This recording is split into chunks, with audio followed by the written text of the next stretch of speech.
Hey y'all, Billy from Perma Pastures Farm, and I'm obviously not at the farm. I'm out here at the big red barn for the pig processing that Ben Holler and the Farm Where You Live folks are going to be putting on. And I'm just here to lend a hand and, just go where I'm needed. It's always cool coming out to these things because, honestly, 10 years ago, I couldn't give away a butchery class. And now with everything that's going on, everybody seems to recognize that our food systems are on very shaky ground. But it is a joy to see so many people coming out here to learn how to do this. And the idea is to not only learn these skills, but to take them home and teach your own classes. That's what we're trying to do. That's what everybody in this space is trying to do. We want to put out as many butchers as possible where you know how to properly dispatch the animal, gut, skin, or scald like we're going to do today. And then it's not just enough to come here, y'all. Take this information and bring it home. If you didn't make it to this one, there's going to be other options starting in the end of April. I'll get with Jason from Sow the Land. He's out here too, and a lot of other cool people too.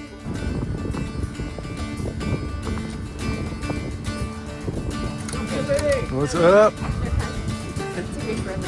All right, everybody should know who this is. One of the most selfless people I know. This is Nate Kramer. Well, thank you, sir. From the Kramer Life, and look what I'm wearing. Oh, look at that.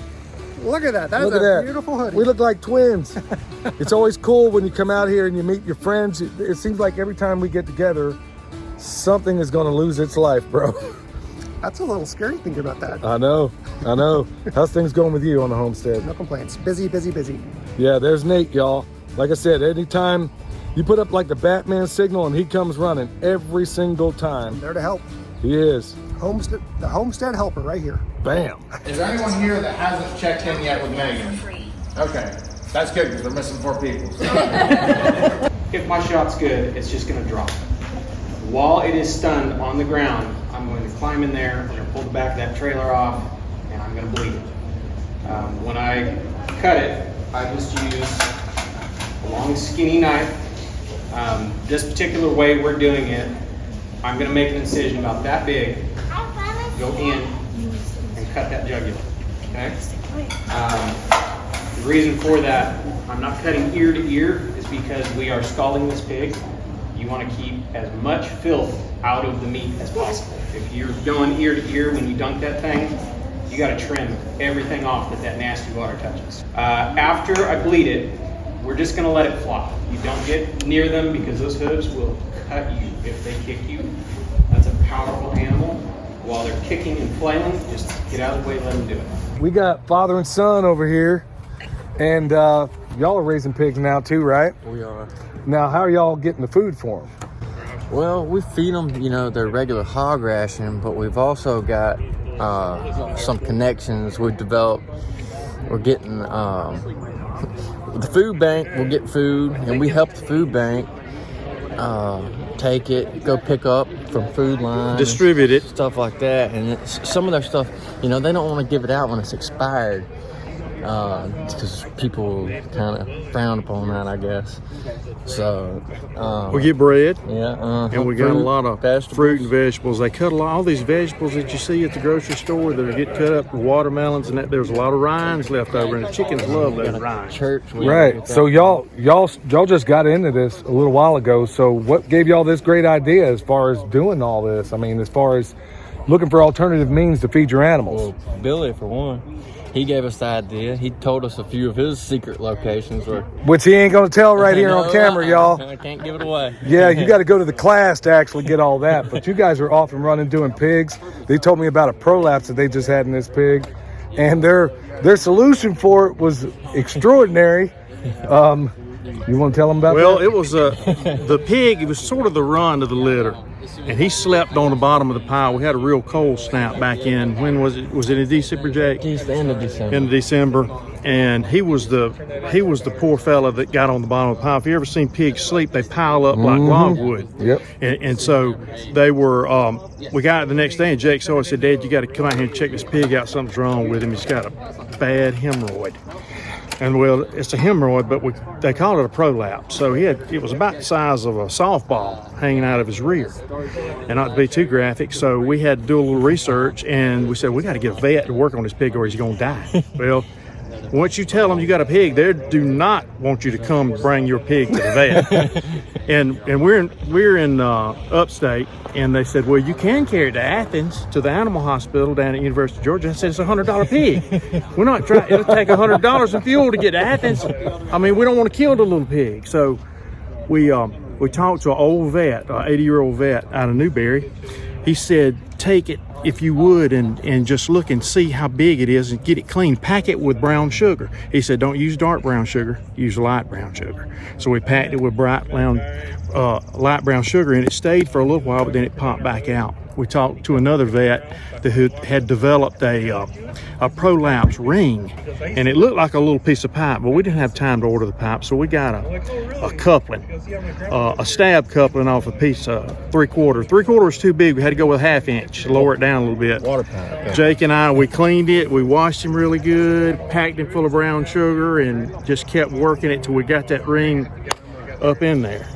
And then we wrapped it with rubber bands and held it on there. It looked like a little, it almost looked like a little exhaust pipe running out of his rear for quite a while there. But it worked. He passed fecal matter right out of it, and he's still doing good. Every now and then we have to give him a few suppositories, but he's doing good. You can't make this up, y'all. Only at pig processings are you going to hear a story like that.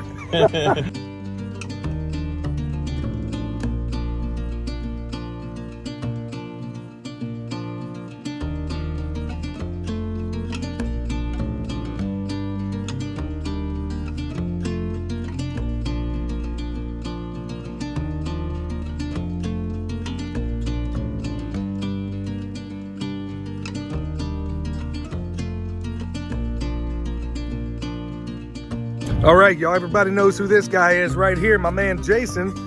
He's my friend, and we link up from time to time to do some pretty cool things, and one of them echoes what we're doing out here today. Jason, you want to tell them what it is? Yeah, we're going to be doing our own hands-on pig processing on our homestead.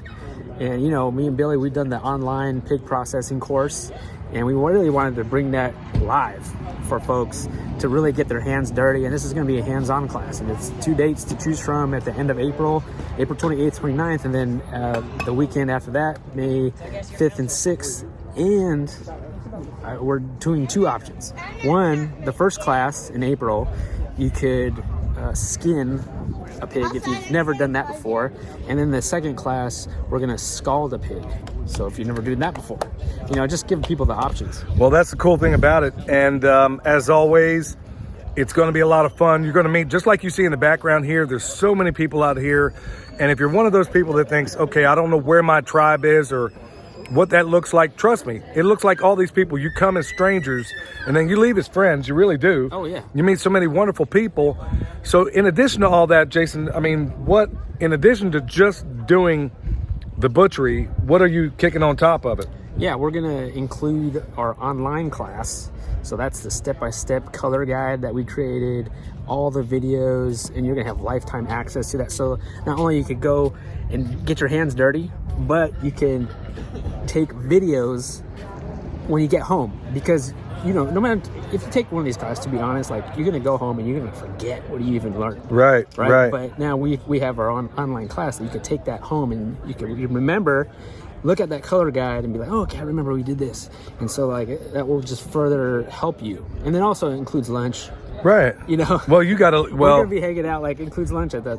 And that's where you really find out a lot more about who's in your tribe. So if you're one of those people that may be a little more introverted, like I tend to be, or some people would say that's arguable. The really cool thing about that is that you're already in a place where everybody you already have this one thing in common to start with, so it's something to build on. But in addition to doing the butchery that day, you're going to leave with the electronic version, which is really cool, because if you don't remember it in a thing like this, well, that's it. But you can always go back to the PDF that Jason created, and you got it forever. So you can do it step by step, as many people already have. Do it step by step. So that's one of the biggest values that are being added on top of all this. Yeah, and we're including some food. You get to take home some grind, some pork. That includes some of the pork there. And then we're also going to show how to grind. 2-day event. That's right, because this is how we do it, y'all. Be there, be square. We're going to have a link down below. Go check out Jason at Sow the Land. For those of you that don't know, everybody here almost certainly knows who this guy is. But yeah, check it out. Sign up because tickets are going to be going fast.